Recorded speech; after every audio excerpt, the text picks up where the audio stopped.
vores giftstof brugt i projektet Giftmord. Vi har valgt den almindelige fingerbøl, som også hedder Digitalis purpurea på latinsk. Det er en staude, eller mere eller mindre en 2-årig urteagtig plante, som indeholder de giftige stoffer ditoxin og digitoxin, som begge er glykosider, som der har indvirkning på hjertefunktionen. Dertil kommer der indhold af slimehindeirriterende saponiner.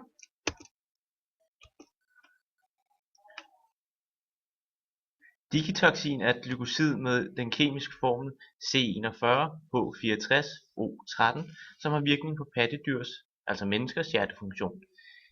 Det har en opbygning og en virkning, som svarer til digoxin, der dog har kortere virkningstid i kroppen.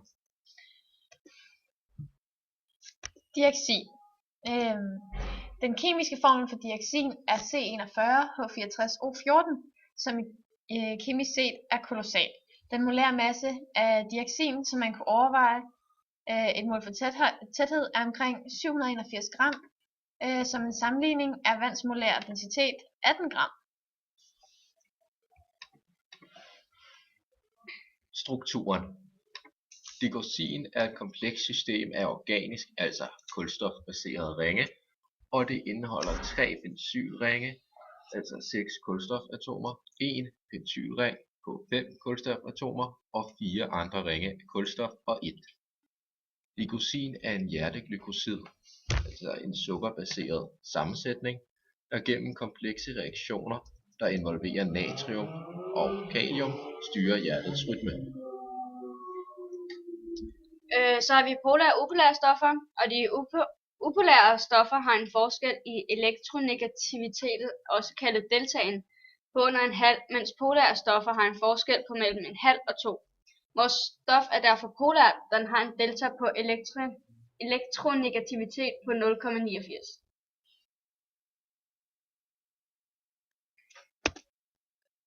De fleste digitale stoffer behandles af leveren, herunder digotoxin, hvorimod digoxin behandles i nyrerne og udskilles i urinen.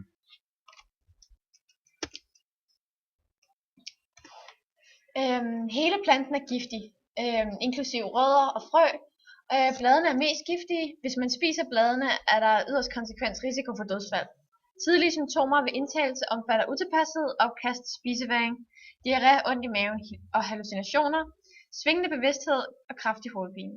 Alt efter hvor kraftig forgiftningen er, kan patienten senere opleve svingende og svag puls, nerveforstyrrelser, synsforstyrrelser, især med sådan gule og grønne skær om objekter og blå halo omkring lys, kramper og dødelige forstyrrelser af hjertet.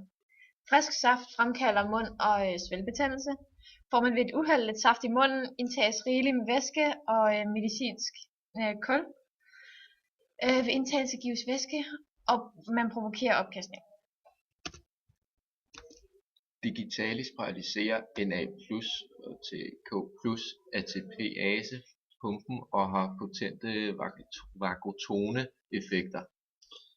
Selv i små doser er den meget dødelig. Som sagt før, er densiteten meget høj. Ved indtagelse af vores gift vil du inden for en halv time få kramper, og efter flere timer vil døden så indtræffe.